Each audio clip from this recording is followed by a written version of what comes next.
बिस्मिल्लाहिर्रहमानिर्रहीम, अस्सलाम वालेकुम। जी न्यूज़ पर आप देख रहे हैं आपस की बात और मैं हूं मुनीफ फारूक।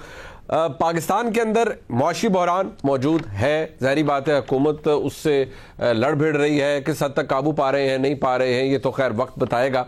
पाकिस्तान के अंदर गवर्नेंस के मसाइल हैं, पाकिस्तान के अंदर एक सियासी बहरान अपनी जगह मौजूद है, लेकिन जो बहुत ही बदकिस्मत बात है वो ये कि पाकिस्तान के अंदर अब एक अदालती बहरान भी एग्जिस्ट करता है। वो इसलिए करता है कि मुल्क की सबसे बड़ी अदालत वहाँ पर अब ये डिवीज़न है, जज साहिबान के दरमियान ओपिनियन की डिवीज़न नहीं है। वो तो हल्दी चीज़ है, होनी भी चाहिए कि अगर मुख्तलिफ जज साहिबान हैं उनका ओपिनियन अपनी जगह मौजूद है और वो मुख्तलिफ फैसलों के अंदर रिफ्लेक्ट करता है, तो वो तो एक हौसला अफजा बात है। लेकिन यहाँ पर बदकिस्मती ये है कि तमाम जज साहब जो जजेस हैं उनमें सबसे ज़्यादा ज़ाहिरी बात है ऑनरेबल चीफ जस्टिस साहब सरबराही कर रहे हैं अपने इदारे की, लेकिन ये एक इतना बदकिस्मत पहलू है कि वो अपने बहुत से जज साहिबान को अपने साथ बेंचेस के अंदर बिठाना पसंद नहीं फरमाते। एक तासुर जो कि उभरा और फिर उसने ज़ोर पकड़ लिया वो ये कि एक ही तरह के सियासी नौइयत के मुकदमात, एक ही तरह के कॉन्स्टिट्यूशनल नौइयत के मुकदमात कैसे एक ही तरह के बेंचेस के सामने आ जाते हैं और मोअज़्ज़ज़ जज साहिबान जिनको हम ख्याल बेंच या हम ख्याल जजेस के तौर पर तस्वर किया जाता है उनके सामने वो मामलात रख लिए जाते हैं। जो ब्रदर जजेस हैं, साथ बैठे हुए जजेस, वो एतराज़ उठाते हैं कि कुछ जज साहिबान के हवाले से या किसी एक जज साहब के हवाले से कुछ मामलात हैं, कोई ऑडियो लीक्स हैं और मामलात हैं, उनको बाकायदा अदालती फैसलों के अंदर तहरीर किया जाता है कि ये एक कंसर्निंग बात है, लेकिन उस पर कुछ होता नहीं है। वो जज साहिबान फिर तरकीद आती है, फिर वो खुद को रिक्यूज़ करते हैं। अब मामला हमारे सामने ये है कि सुप्रीम कोर्ट ऑफ पाकिस्तान ने एक फैसला दिया 1 मार्च को। वो कहा जाता है एक 5 रुकनी बेंच का फैसला था, 3-2 से वो पिटिशन एक्सेप्ट की गई, सो मोटो प्रोसीडिंग्स थी, 2 जज साहिबान ने उस पर एतराज़ किया। लेकिन जो आज बात हमारे सामने आई है वो ये कि ऑनरेबल 4 जज साहिबान ये समझते हैं कि एक्चुअली ये बेंच जिसमें 7 रुकनी बेंच था, 2 जज साहिबान रिक्यूज़ कर चुके थे, 9 रुकनी था, 7 जज, 2 ने अपना ओपिनियन दे दिया, 2 का ओपिनियन अब सामने आया और उन्होंने बताया है कि ये ओरिजिनली 7 मेंबर बेंच था। 4 जज साहिबान ने ये पिटिशन जो कि एक मामला सुओ मोटो के तौर पर लिया गया ऑनरेबल चीफ जस्टिस साहब के तरफ से, उन्होंने कहा ये सुओ मोटो प्रोसीडिंग्स बनती नहीं है। दूसरी बात उन्होंने ये कही कि मामलात ऑलरेडी क्योंकि पेंडिंग है हाई कोर्ट्स के अंदर, रिस्पेक्टिव हाई कोर्ट्स के अंदर, तो कैसे इनको एंटरटेन किया जा सकता है 184(3) की जुरिस्डिक्शन के अंदर। लिहाजा उन्होंने कहा कि ये 4-3 से, यानी 4 वो जज साहिबान जिन्होंने इन पिटिशन को रद्द किया और 3 वो जज साहिबान जिन्होंने इन्हें एक्सेप्ट किया। कहना यह है उनका कि नहीं जी ये 4-3 से ये तो पिटिशन रिजेक्ट हुई, जबकि आज ही चीफ जस्टिस साहब और उनके साथ मौजूद जज साहिबान फरमा रहे थे कि नहीं ये तो 5 मेंबर बेंच का फैसला है और 3-2 से हमने इसे एक्सेप्ट किया। यानी एक सुप्रीम कोर्ट के अंदर ऑनरेबल जजेस की तादाद 15 है, उनमें से अब हमारे सामने तकरीबन 7 जजेस ऐसे हैं जिनका मौक़िफ़ ये नहीं है कि उन्होंने फैसले क्या दिए हैं, उनका फैसला है कि भाई फैसला ये है जो हम कह रहे हैं। दूसरी साइड पर कहा जा रहा है वही फैसला ये है जो हम कह रहे हैं। अब उस फैसले की अमल दरामद के ऊपर ऑनरेबल सुप्रीम कोर्ट में आज सुनवाई हुई, कल भी सुनवाई होगी। कंसर्निंग बात यह है कि फिर हम जा किधर रहे हैं। ऑनरेबल चीफ जस्टिस साहब से पहले भी इस्तदा की गई, जब आर्टिकल 63A के मामले की तशरीह थी तो उस वक्त भी अर्ज किया गया कि आप फुल कोर्ट तश्कील दे दीजिए। ऑनरेबल चीफ जस्टिस साहब ने उसे एंटरटेन नहीं किया, बाद में भी कहा जाता रहा मुख्तलिफ मामलात के ऊपर। अब ये कहा जा रहा है, मुल्क के बड़े कानूनदान ये कह रहे हैं कि ये वक्त आ गया है कि जितनी बड़ी डिवीजन इस वक्त सुप्रीम कोर्ट के अंदर मौजूद है उसका वाहिद हल यही है कि एक फुल कोर्ट बना दिया जाए। और वो फुल कोर्ट बेशक इस वक्त मौजूद अगर 15 जज साहिबान हैं, वो तमाम जज साहिबान उसके अंदर बैठे और कलेक्टिव विजडम अपनी शो करें ताकि किसी के पास फिर शायद कोई भागने का रास्ता ना हो।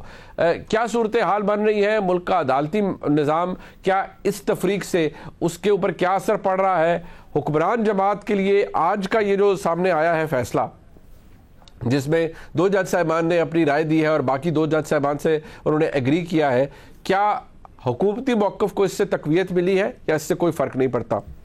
मेरे साथ मौजूद है जनाब डॉक्टर तारिक फजल चौधरी साहब, रहनुमा है पाकिस्तान मुस्लिम लीग नून के सियासी मामलात होते हैं। आपका बहुत शुक्रिया।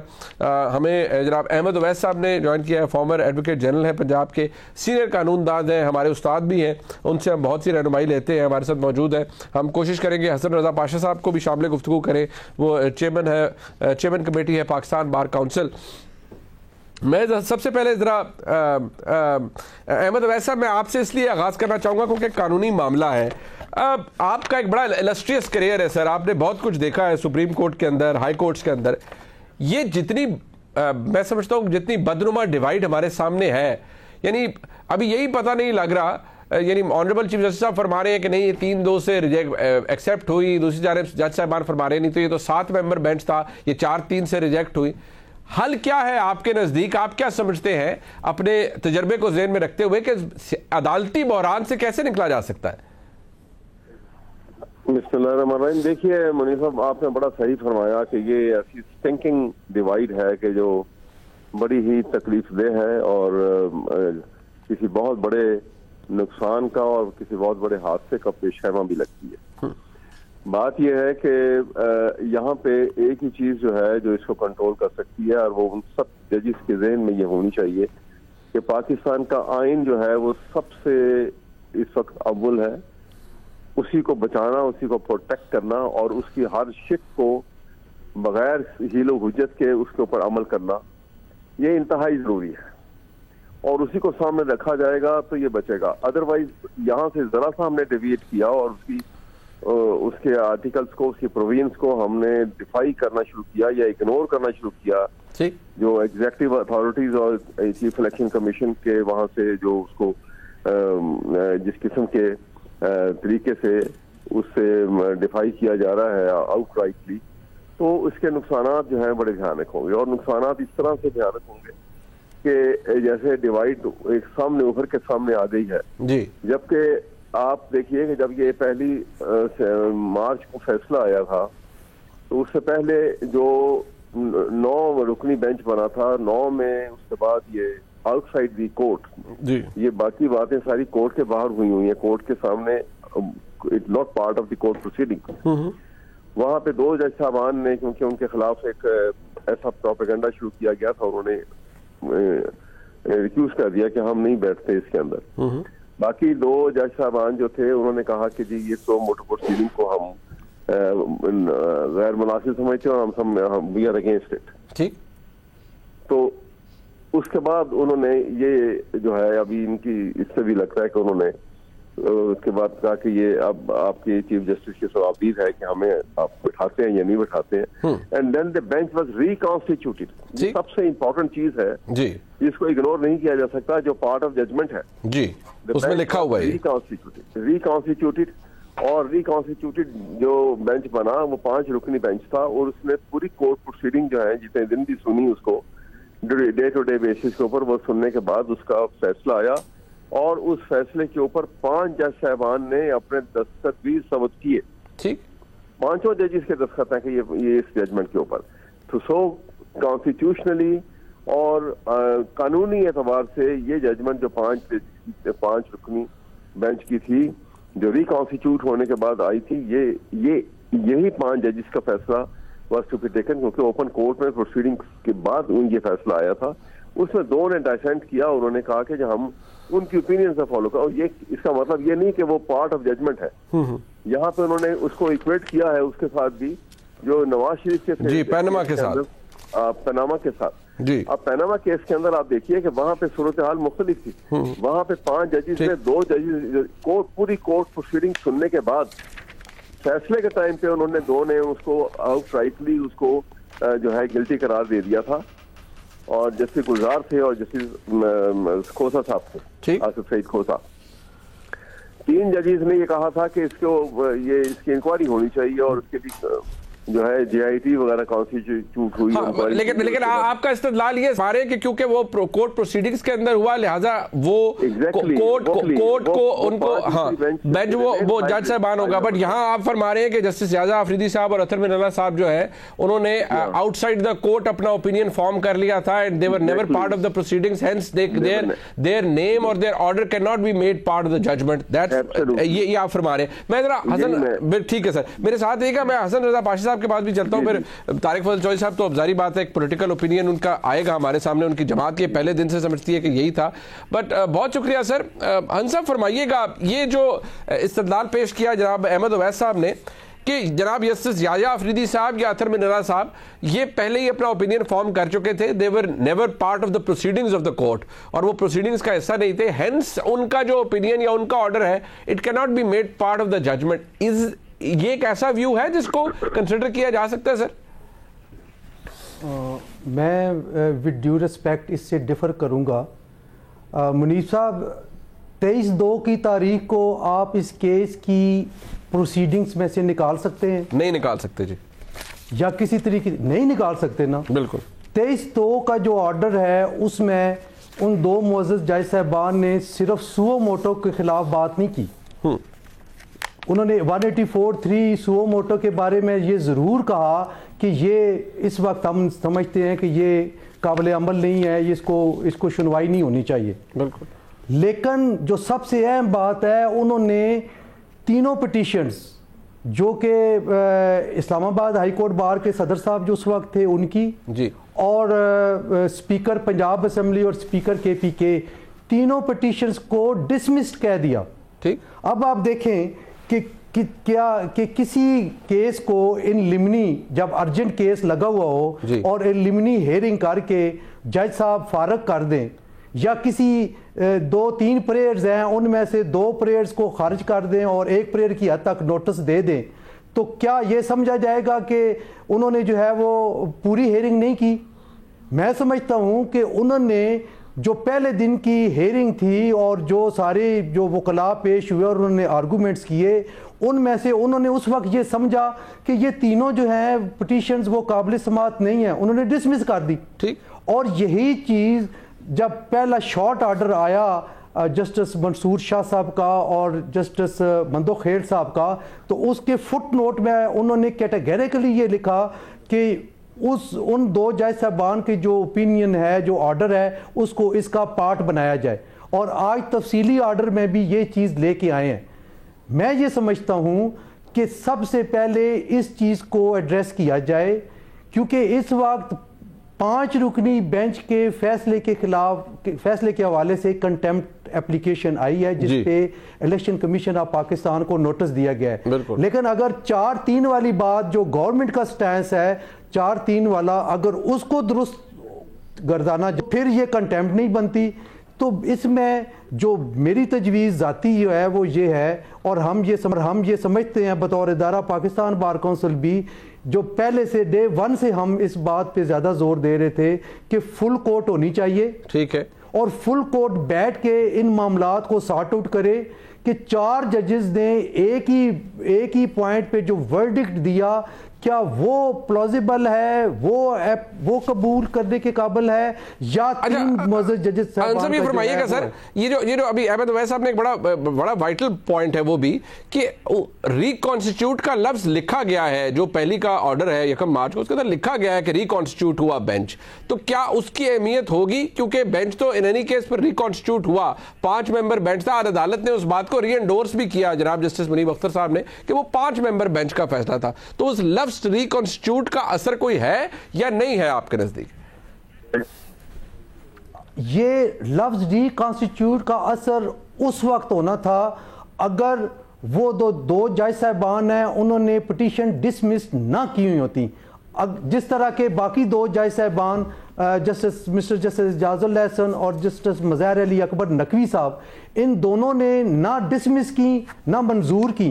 इन्होंने ये बेंच कॉन्स्टिट्यूट होने से पहले चीफ जस्टिस साहब को वो केस जो डोगर साहब वाला सर्विस मैटर है उसकी समाअत के दौरान रेफरेंस बना के भेजा कि इसको वो सुने, ये जो है वो सुओ मोटो लें इस पे। तो वो उनका जो वर्डिक्ट आया हुआ था वो रेफरेंस हद तक था। बेंच कॉन्स्टिट्यूट होने के बाद उन्होंने ना डिसमिस की ना मंजूर की, तो इसलिए वो उनको एज इट इज समझा जाएगा। लेकिन वो 2 जज साहबान हैं उन्होंने डिसमिस की। ठीक। अच्छा, एक थिन लाइन है, इसको कंसीडर करना चाहिए। ठीक। तारिक बलचौधरी साहब, एक बात, क्योंकि ये जाहिर बात है ये कानूनी मामला अपने नज़दीक, लेकिन इसका सियासी असर बहुत बड़ा है। हुकूमत का पहले दिन से मौक़िफ़ वो था जो इन मुअज़्ज़ज़ जज साहिबान का है। अब एक बड़ा आपका इलस्ट्रियस सियासी करियर है, अब हुकूमत की जानिब से जो मौक़िफ़ अपनी जगह, लेकिन आपकी हरीफ जमात पाकिस्तान तहरीक इंसाफ ये कहती है कि आप ये तमाम काम जजेस के हवाले से वीडियोज़ और सब कुछ आप इसीलिए कर रहे हैं कि आप इलेक्शन से भाग रहे हैं, और सारी जिद्दोजहद ये आपकी है कि आप इलेक्शन में नहीं जाना चाहते क्योंकि आप इमरान खान साहब के खिलाफ जीत नहीं सकते। चौधरी साहब। बहुत शुक्रिया मुनीब साहब। बिस्मिल्लाहिर्रहमानिर्रहीम। देखिए, मैं समझता हूँ कि ये दो बिल्कुल अलग अलग मौज़ूआत हैं। एक मौजू जिस पे भी आप बात कर रहे थे, और मैं अहमद अवैस साहब का भी और पाशा साहब का भी बड़ा एहतराम, उन्होंने बड़े तफसीली अंदाज से और बड़े टेक्निकल अंदाज से इस कानूनी मामला है इसके ऊपर उन्होंने इज़हार ख्याल किया है। देखें, मैं अब ये कहूँगा कि जो जज की बात है वो ये है कि सुप्रीम कोर्ट का जो फ़ैसला जिस पार्टी को अच्छा लगेगा, ज़ाहिर है वो कहेगी कि फ़ैसला जो है यही फ़ैसला एक अच्छा फ़ैसला है। लेकिन मैं समझता हूँ कि कीपिंग असाइड कि कौन सा फ़ैसला किस पार्टी को पसंद आता है, इस बात को ही छोड़ दें, इस बहस को ही छोड़ दें। आप ये देखें कि 7 रुकनी जो बेंच था, इसकी टेक्निकल पहलू में बात हो चुकी है, लेकिन एक मोटी बात समझने की कोशिश करें कि वो जो कॉन्स्टिट्यूट हुआ 5 रुकनी बेंच जिसने फ़ैसला दिया, जिसने जैसे अहमद अवैस साहब ने कहा कि उसको कॉन्स्टिट्यूट करने के अलग से दस्तखत मौजूद हैं या नहीं हैं, वो भी एक टेक्निकल बातें हैं। मैं बात ये कर रहा हूँ कि 7 ऑनरेबल जजेस ने इस केस के हवाले से तफसीली इस केस को सुना। उनमें से 4 जजेस कह रहे हैं कि ये ना तो काबिल अमल है इसके ऊपर आगे चलना, और जो उन्होंने रिमार्क्स दिए वो भी आपके सामने हैं कि उन्होंने उस फैसले की सपोर्ट नहीं की जो 3 ऑनरेबल जजेस कर रहे हैं, इंक्लूडिंग ऑनरेबल चीफ जस्टिस। अब इसमें दस्तखत कहाँ हुए हैं कहाँ नहीं हुए हैं, जज बेंच कॉन्स्टिट्यूट हुआ नहीं हुआ, लेकिन सिटिंग 7 जजेस में से 4 सिटिंग जज कह रहे हैं कि ये गलत है, 3 एक तरफ है। तो आप ओपिनियन को ले लें, आप उनकी राय को ले लें, उसमें से इची बीची निकालना शुरू करें तो जो मर्जी आप उसकी इंटरप्रिटेशन करें। लेकिन मैंने एक सादा सी बात कर दी है कि मेजॉरिटी का फैसला जो है वो यही है कि मेंटेनेबल भी नहीं है, क्योंकि हाई कोर्ट में केसेस चल रहे हैं इलेक्शन की इनेकाद के हवाले से, और जो सो मोटो एक्शन लेने के हवाले से चीफ जस्टिस साहब के इख्तियारात हैं, उसको भी 4 जजेस ने क्वेश्चन मार्क लगाया है उसके ऊपर। ये एक अहम बात है, और ये बात मैं नहीं समझता कि कोई बहुत आप ये कहें कि आज जो रिमार्क्स आए हैं, आज जो फैसले के अंदर खुल के लिखा गया है कि जो सो मोटो एक्शन लेने का इख्तियार है ऑनरेबल चीफ जस्टिस का, इसके ऊपर भी बात होनी चाहिए। ठीक। और मेरा ख्याल है ये इख्तियार सिर्फ सुप्रीम कोर्ट ऑफ पाकिस्तान को हासिल है। ठीक है। शायद दुनिया की किसी सुप्रीम कोर्ट को ये इख्तियार हासिल ना हो जो हमारे इस सिस्टम के अंदर मौजूद है। ठीक। एक बात। दूसरी बात जो आपने प्रोग्राम के शुरू में की, देखिए अगर कोई जिरगा हो ना, जिरगा भी तब होता है, हमारे रवायात हैं ख़ासतौर पर जो ट्राइबल्स एरिया हैं हमारे, वहाँ पे जो हमारे सेटल्ड एरिया है उनसे ज़्यादा फौरी और सस्ता इंसाफ है। ये मैं आपको यानी अपना पर्सनल वो बता रहा हूँ, एक्सपीरियंस आपको भी पता होगा, मुझसे बेहतर जानते हैं आप। वो क्या है, जिरगा सिस्टम है। और जिरगे का सबसे पहला असूल ये होता है कि जो फ़र्द या अफराद जिरगा करने मुकर्रर किए जाते हैं, दोनों पार्टियों को उन पर एतमाद होता है। ठीक है। ये फ़र्द जिरगा करेंगे और इंसाफ करेंगे। अगर एक पार्टी भी कह दे कि ये तो 2 शख्स जिरगे में बैठे हैं, हमें इन पर एतमाद नहीं है, वो जिरगे में नहीं बैठ सकते। ये तो एक सादा सी बात है। ठीक है। अब आ जाए बेंच के ऊपर। अगर ये बात बिल्कुल आप ये कहें कि किसी का इसमें ना तो कोई मोटिव है, ना इसके अंदर कोई आप ये कहें, मैं किसी की नीयत पे शक नहीं कर रहा, मैं ऑनरेबल सुप्रीम कोर्ट की बात कर रहा हूँ। क्या हर्ज है जब एक कंट्रोवर्सी क्रिएट हो गई है, जब फिंगर पॉइंटिंग हो गई है, बेंच फिक्सिंग की बातें भी हुई हैं, तो क्या हर्ज है कि आप तमाम जितने जजेस मौजूद हैं इस वक्त सुप्रीम कोर्ट में, सब पे मुश्तमिल एक बेंच बना दें। बिल्कुल ठीक है। तमाम जो वसवसे हैं, चाहे मगोइयाँ हैं, जिनमें हकाइक भी हैं, आप कहते हैं नहीं है, हम कहते हैं बेंच फिक्सिंग है, वो कहते हैं नहीं है, इन सब को ख़त्म करने के लिए आप फुल कोर्ट बना दें, जितने जजेस मौजूद हैं, और उनकी मेजॉरिटी का जो फैसला होगा, मैं आपको अपनी पार्टी की तरफ से, अपने तमाम कारकुनान की तरफ से, जिनकी तादाद करोड़ों में है, यकीन दिलाता हूं कि एक आवाज उस फैसले के खिलाफ बुलंद नहीं होगी। जो भी फैसला होगा नहीं, बट जो बातें कल मरीम नवाज शरीफ साहिबा ने की है वो बड़ी सख्त है। उन्होंने तो खैर उस वक्त का उन्होंने कहा जितने भी सहूलतकार हैं, और उन्होंने तो ये कहा कि जी जो अभी भी सहूलतकार, उन्होंने अदलिया की तरफ इशारा किया, वहां मौजूद हैं। ये बड़ी डैमनिंग बातें हैं हमारे मुल्क की। पहले तो खैर एस्टैब्लिशमेंट को तो टारगेट करना या कहना एक फैशन भी है, लेकिन ये एक नई जहत है। मैं एक चीज से फर्ज कर दूं, अगर तारिक साहब एक मुख्तसर सी बात, मैं एक ब्रेक ले लूं, वापस आ रहे हैं, मैं बात को आगे बढ़ाता हूं। एक मुख्तसर सा ब्रेक के हमारे साथ रही।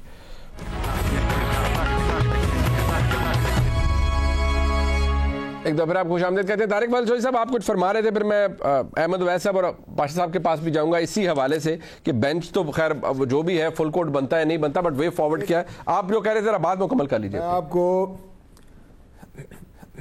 मैं आपको अदलिया की जो माजी की तारीख है उसका सिर्फ एक हवाला ऐसा दूंगा कि ऐसे फैसले माजी में हुए हैं, ऐसी गलतियां माजी में हुई हैं जिन्हें आज आला अदलिया खुद भी डिफेंड नहीं कर सकती, जिनमें सबसे बड़ा फैसला जुल्फ़िकार अली भुट्टो साहब की फांसी का फैसला है। और मैं आपको यकीन दिलाता हूं कि जैसे आज कोई भी पाकिस्तान में उस फैसले को डिफेंड नहीं कर सकता, इसी तरह जो मियां नवाज शरीफ साहब को झूठे मुकदमात में और केसेस में सज़ा दी गई और एक मुंतखब वज़ीर-ए-आज़म को घर भेजा गया अपने बेटे से तनख्वाह ना लेने के मामले पे, अकामा रखने की बुनियाद पे, आने वाले दिनों में से भी कोई डिफेंड नहीं कर पाएगा। इन्हें रेक्टिफाई करना चाहिए। गलतियां अगर सियासी पार्टियों को लोग कहते हैं जनाब कि इनसे गलतियां हुई हैं, अगर उन लोगों ने जिन्होंने मुल्क में मार्शल लॉ लगाए हम कहते हैं उनसे गलतियां हुई हैं, अगर अदलिया में भी कोई ऐसी फैसले मौजूद हैं जो रेक्टिफाई हो सकते हैं तो वो होने चाहिए। बट ये लिस्ट किसके पास होगी कि कौन कहां से स्टार्ट करेगा? बहुत खुल के की जा रही है साहब, ये कहां से कोई स्टार्ट करेगा ना कि कौन से फैसलों से शुरू किया जाए? उसके आपकी नीयत होनी चाहिए, तरीके बहुत हैं उसके। अच्छा, तरीके बहुत हैं, नीयत होनी चाहिए कि हमने अपने आप को रेक्टिफाई करना है, हमारे सामने जो करना है और आइंदा ये गलतियां नहीं दोहरानी। बट जो प्रॉब्लम एट हैंड है अहमद वैस साहब, जिस तरह अभी पाशा साहब ने भी फरमाया कि वो फुल कोर्ट अगर बन जाता, पहले भी बनता तो खैर ठीक था, आप भी शायद इसका हल ही है। आपको अगर ऑनरेबल चीफ जस्टिस साहब इस बात को आप considering the crisis that is there और इट्स वेरी मच देयर, कोई इसको उससे आंखें चुरा नहीं सकता, वो मौजूद है। अगर इज्जत बाप चीफ जस्टिस साहब फरमा देते हैं हुक्म के लिए फुल कोर्ट बनेगा तो बहुत अच्छी बात है, लेकिन अगर खुदा न खास्ता नहीं बनता और ये सिलसिला आगे चलता है तो अब कौन सा हुक्म माना जाएगा, किसकी हुक्म की तामील होगी? वाकई जज साहिबान का जो अपना मौकफ भी नहीं, उनका हुक्म अपनी जगह मौजूद होगा, तो कौन किसको फॉलो करेगा? देखिए ये बहुत बड़ी क्राइसिस को जन्म देंगे इस तरीके से अगर इसको प्ले अप जिस तरह किया जा रहा है, और मजीद भी अगर होगा इस तरह से। बात तो ये है कि मैं इसलिए आपके सामने मैंने अर्ज की कि जब रिकॉन्स्टिट्यूटेड बैंक हुआ और ये लिखा गया, और जब इन्हीं दोनों जज साहबान ने भी टीम के साथ यानी पूरे 5 के 5 जज साहबान ने साइन किए इसके ऊपर, इसको दुरुस्त तस्लीम करते हुए, तो रिकॉन्स्टिट्यूटेड बेंच जिसने पूरी हेयरिंग सुनी है उसके साथ आप कैसे मिला लेंगे जिन्होंने हेयरिंग भी नहीं सुनी? उन्होंने तो एक डाइनिंग रूम में बैठ के आपस में गुफ्तो शनीद में ये बात हुई कि भाई हम तो इससे एग्री नहीं करते हैं और हम इसलिए हमारा तो यही फैसला होगा, ये खुद ही यही लिख रहे हैं।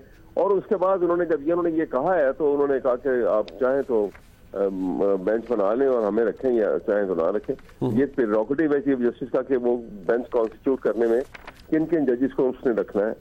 लिहाजा उन्होंने बेंच रिकॉन्स्टिट्यूट किया और उसके अंदर ये 5 जज साहबान आ गए जिन्होंने पूरी मुस्तकिल जितने दिन प्रोसीडिंग हुई है, डे टू डे प्रोसीडिंग सारी की सारी सुनी है।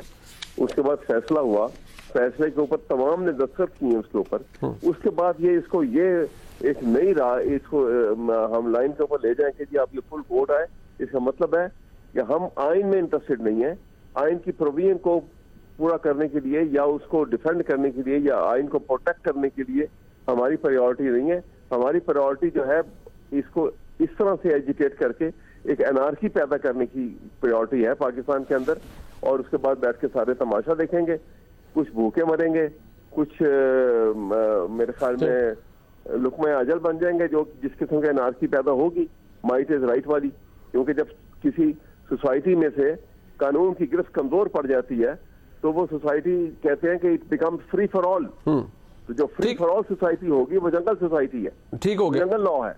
तो ये खतरनाक सूरत हाल को अवॉइड करने का एक ही तरीका है जी कि खुदा के लिए ये अपने होश के नाखुन लें और ये जो मैटर हो चुका है पास एंड क्लोज चैप्टर है। अगर इनको एतराज था तो पहली मार्च को जजमेंट आई है, उसकी रिव्यू पिटीशन क्यों नहीं दायर की? यही उसके अंदर ग्राउंड रेज करके। बट ठीक, अच्छा चले, बिकॉज क्योंकि आपने फरमाया कि अनार्की की तरफ जाएगा, but I really doubt, because Pakistan की जो सबसे बड़ी बॉडी है Pakistan bar council, I really doubt कि वो मुल्क के अंदर कॉन्स्टिट्यूशनलिज्म की तो बात कर सकती है, खुदा न खास्ता अनार्की की बात तो वो कभी नहीं चाहेगी। बट पाशा साहब, ये क्या जिस तरह जो फरमाया अभी अहमद अवैस साहब ने, क्या यही रास्ता है? क्योंकि शायद पहले भी जितनी दफा ऑनरेबल चीफ जस्टिस साहब से इस्तदा की गई कि आप फुल कोर्ट बनाइए, नहीं बना।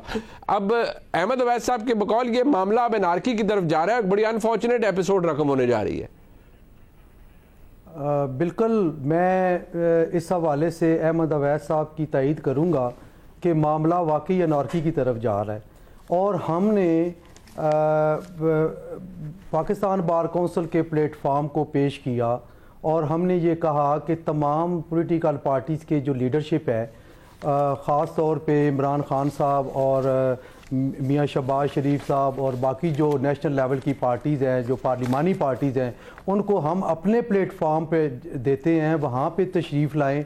और इसमें मैं आपको बताता चलूँ कि एक वो सिविल सोसाइटी ने भी मीडिएशन की, वो इमरान खान साहब को मिले हमारे भी आफाफ पे, ठीक है जी, लाहौर में, और इमरान खान साहब ने कंसेंट दी कि मैं बैठने को तैयार हूँ। इसी तरह MQM ने भी कंसेंट दी, कराची में मौलाना सिराजुल हक साहब ने दी। सो हम अभी भी ये कहते हैं कि इस चीज़ को ख़त्म करने के लिए ज़रूरी है कि तमाम लीडरशिप, हमारी नॉन पॉलिटिकल आइडेंटिटी है, हम गैर जानबदार हैं, हम अपना प्लेटफार्म देते हैं कि आए बैठें, और 2 पॉइंट्स पे, नंबर 1 कि एक जो है इलेक्शन किस तरह होने हैं और कैसे होने हैं, इस पे बैठ के बात करें। नंबर 2, मुल्क की इकानमी को किस तरह सही सिमत लेके जाना है। मैं आपके प्रोग्राम की तवज्जो से, अहमद अवैस साहब वेरी कूल माइंडेड और बड़े सोबर किस्म की शख्सियत है, मैं इनको रिक्वेस्ट करता हूँ कि अहमद अवैस साहब आप कल आएँ, सुप्रीम कोर्ट को अपनी पार्टी की बिहाफ आपके कहें कि जनाब आप छोड़ें इन बातों को, फुल कोर्ट बिठाएं, जो फैसला फुल कोर्ट करेगी वो हमें मंजूर होगा। क्यों अवॉइड करते हैं इस बात को? ये क्यों चाहते हैं कि ये चीज़ इस तरह रहे और ये खींचातानी लगी रहे? हम अब पाकिस्तान इस चीज़ का मुतहम्मल नहीं हो पा रहा, ये कानूनी मुँह शगाफियाँ चलती रहेंगी, लेकिन इसको ख़त्म करने के लिए ज़रूरी है कि ये बात हम जो कर रहे हैं ये इनकी तरफ से भी आए। बहुत शुक्रिया, ये रिलक्टेंट है इस तरह की बात कर रहे हैं। बहुत शुक्रिया हज़रत रज़ा पाशा साहब, तारिक फजल चौधरी साहब और अहमद अवैस साहब हमारे साथ मौजूद थे। प्रोग्राम में एक ब्रेक शामिल करते हैं। इमरान खान साहब के खिलाफ मुतअद्दिद केसेज है और फौजदारी नौइयत के भी उनमें केसेज है, एक बड़ी लंबी लाइन है। हमारे साथ बैरिस्टर सलमान सदर साहब मौजूद होंगे। सिलसिला रुकेगा कहाँ जाके, और कल जो राना सलाउल्लाह साहब ने फरमाया है उसकी एक लीगल साइड भी है, उससे बात करके ब्रेक के बाद हमारे साथ रहिए।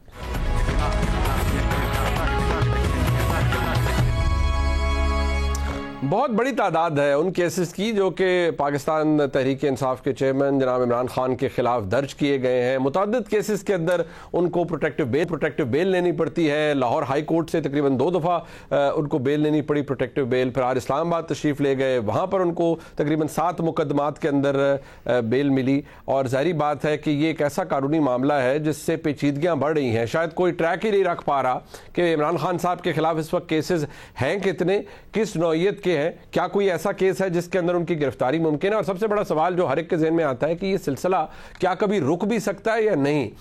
इमरान खान साहब के वकला की जो टीम है उसको लीड कर रहे हैं इस मामले के अंदर मुल्क के नामवर क्रिमिनल लॉयर जनाब बैरिस्टर सलमान सफदर साहब हमारे साथ मौजूद हैं।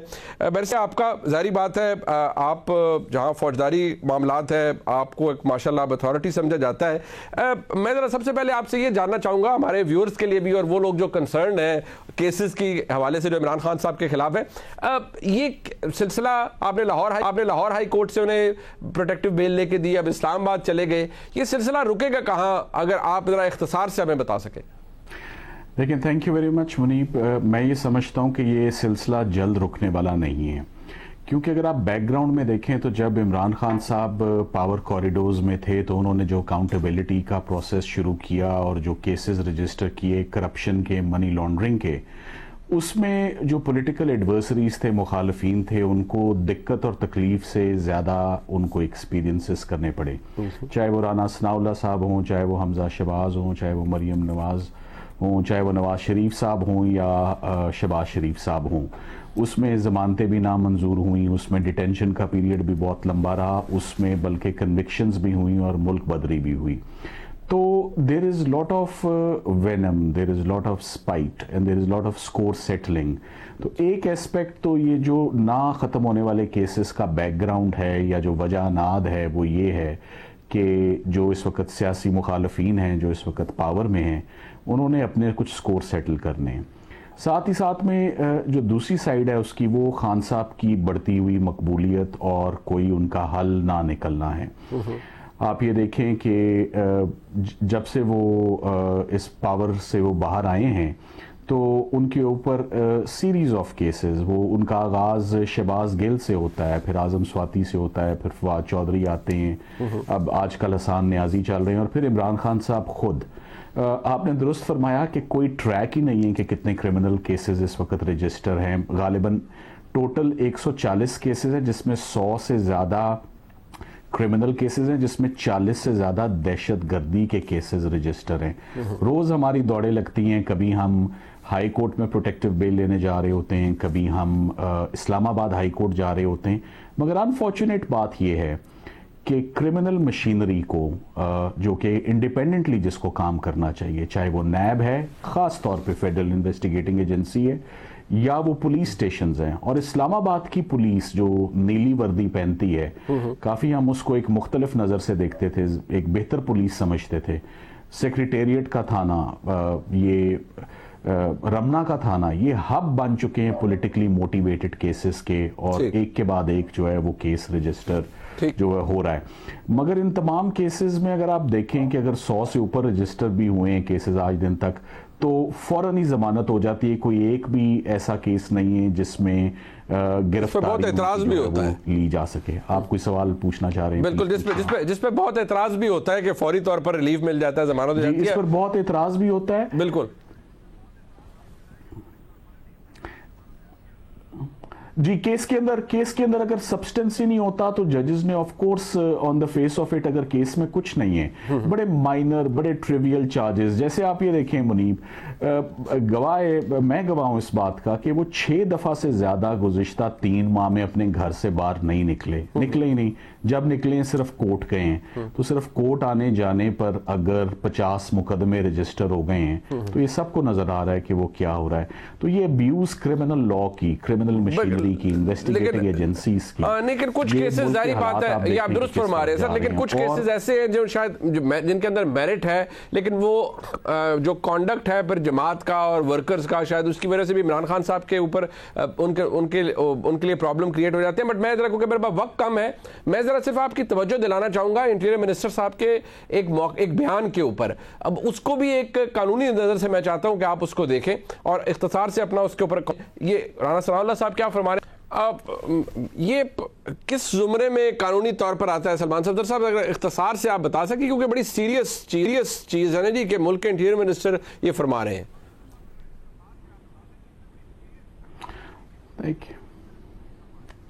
देखिए, ये this is most unfortunate, highly condemnable कि आपने एक नेशनल टीवी पे आके आपने एक ऐसी बात की है जो कि कोई ढकी छुपी बात मेरी नज़र में नहीं है।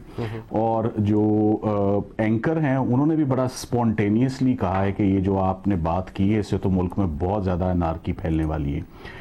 आज इस्लामाबाद हाई कोर्ट में जब 7 मुकदमात की जब बेल लेने के लिए हम गए हैं और साथ ही साथ सिक्योरिटी के खदशात जो हैं वो बताए हैं कि being former prime minister Imran Khan साहब से सारी सिक्योरिटी विड्रॉ कर ली गई है, तो स्ट्रेट अवे अदालत ने पॉइंट आउट किया कि हमने जो कल चीज़ सुनी है उस पर हम कल नोटिस लेंगे, यानी कि टुमारो मॉर्निंग एक रिट पिटिशन भी उस पर फाइल की जा रही है एक वकील साहब की जानिब से, ये कल आपके सामने आ जाएगी।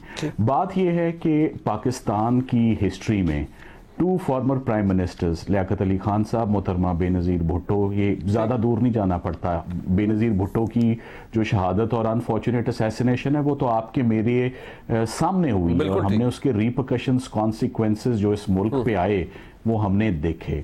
तो the last thing we want to happen in Pakistan at this juncture, जहां इतनी इंस्टेबिलिटी हो, जहां इतनी अनसर्टेनिटी हो, वो ये इररिस्पॉन्सिबल स्टेटमेंट है जो कि ऑफ कोर्स क्रिमिनल लॉ के जुमरे में आता है। आपने पूछा कि किस कॉन्टेक्स्ट में फॉल करती है, ये तो एक थ्रेट है, and that too by an officer, by a man who's holding such an important portfolio. Very unfortunate. बिल्कुल ठीक, बहुत शुक्रिया। सफदर साहब हमारे साथ मौजूद थे। इमरान खान साहब के कानूनी टीम को लीड कर रहे हैं, तमाम फौजदारी मुकदमात के अंदर इमरान खान साहब के हवाले से उनके साथ पेश होते हैं। प्रोग्राम आपने देखा नहीं, देखने का बहुत शुक्रिया। खुदा हाफिज़।